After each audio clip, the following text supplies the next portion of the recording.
ಎಲ್ಲರಿಗೂ ನಮಸ್ಕಾರ. ಈಗ ನಾನು ಸೌಂದರ್ಯ ಲಹರಿಯ 6ನೇ ಭಾಗವನ್ನು ಪಾರಾಯಣ ಮಾಡ್ತಾ ಇದ್ದೇನೆ. ಅಂದರೆ 51ನೇ ಶ್ಲೋಕದಿಂದ 60ನೇ ಶ್ಲೋಕದವರೆಗೂ ಹಾಡ್ತಾ ಇದ್ದೇನೆ.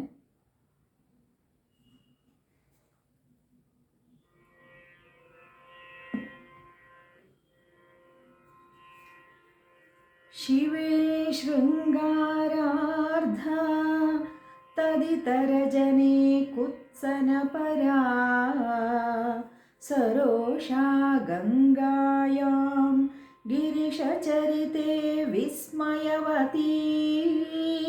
ಹರಾಹಿಭ್ಯೋ ಭೀತಾ ಸರಸಿರುಹ ಸೌಭಾಗ್ಯಜನನೀ ಸಖೀಷು ಸ್ಮೇರಾತೆ ಮಯಿ ಜನನಿ ದೃಷ್ಟಿಃ ಸಕರುಣಾ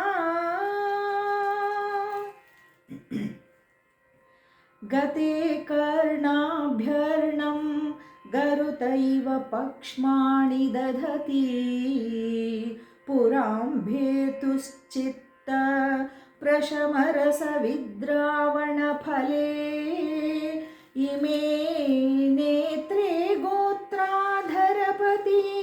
ಕುಲೋತ್ತಮ ಸಕಲಿಕೆ ತವ ಕರ್ಣಾಕೃಷ್ಟ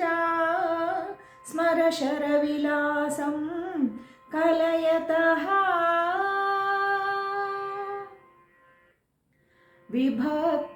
ವಿಭಕ್ತತ್ರೈವರ್ಣ್ಯಂ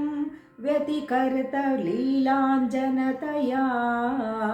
ವಿಭಾತಿ ತ್ವನ್ನೇತ್ರ ತ್ರಿತಯಮಿದಮೀಶಾನದಯಿತೆ ಪುನಃ ಸ್ರಷ್ಟುಂ ದೇವಾನ್ ದ್ರುಹಿಣ ಹರಿರುದ್ರಾನುಪರತಾನ್ ರಜಸತ್ವಂ ಬಿಭ್ರತ್ ತಮ ಇತಿ ಗುಣಾನಾಂ ತ್ರಯಮಿವ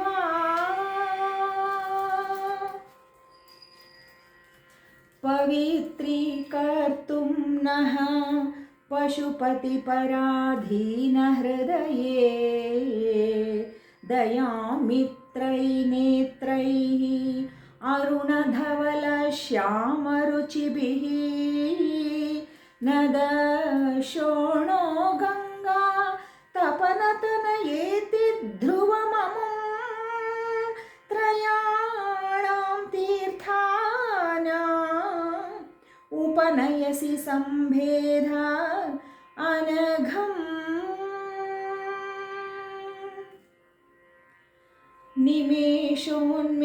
ನಿಮೇಷೋನ್ಮೇಷಾಭ್ಯಾಂ ಪ್ರಲಯಮುದಯಂ ಯಾತಿ ಜಗತಿ ತವೇತ್ಯಾಹುಃ ಸಂತಃ ಧರಣಿಧರ ರಾಜನ್ಯತನಯೇ ತ್ವದುನ್ಮೇಷಾಜ್ಜಾತಂ ಜಗದಿದಮಶೇಷಂ ಪ್ರಲಯತಃ ಪರೇತ್ರಾತುಂ ಶಂಕೆ ಪರಿಹೃತನಿಮೇಷಾಃ ತವ ದೃಶಃ ತವಾಪರ್ಣೆ ಕರ್ಣೆ ಜಪನಯನ ಪೈಶೂನ್ಯಚಕಿತಾ ನಿಲೀಯಂತೆ ತೋಯೇ ನಿಯತಮನಿಮೇಷಾ ಶಫರಿಕಃ ಇಯಂ ಚ ಶ್ರೀರ್ಬದ್ಧ ಚದಪುಟಕವಾಟಂ ಕುವಲಯಂ ಜಹಾತಿ ಪ್ರತ್ಯೂಷೇ ನಿಶಿಚ ವಿಘಟಯ್ಯಾ ಪ್ರವಿಶತಿ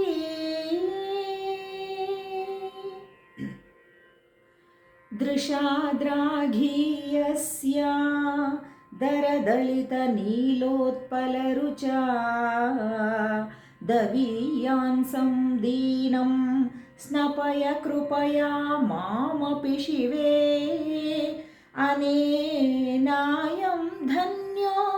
ಭವತಿ ನ ಚ ತೇ ಹಾನಿರಿಯತಾ ವನೇ ವಾ ಹರ್ಮ್ಯೇ ವಾ ಸಮಕರ ನಿಪಾತೋ ಹಿಮಕರಃ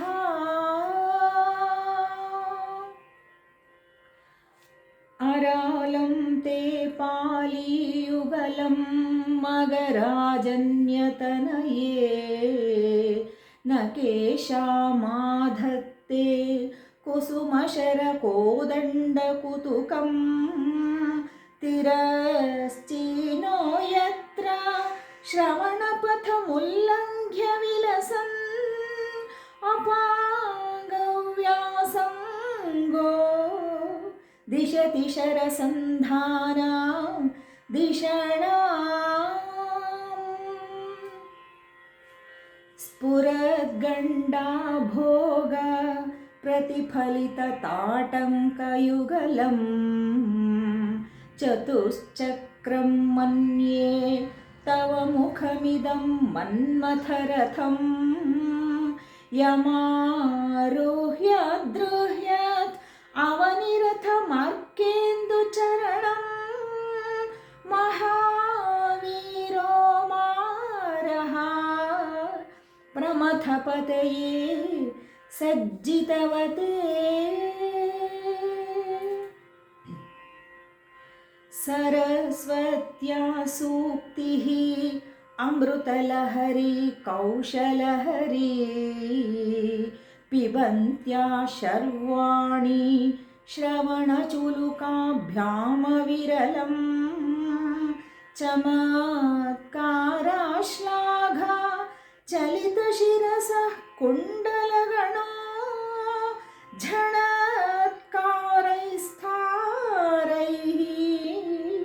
प्रतिवचनमाचष्टा इव ते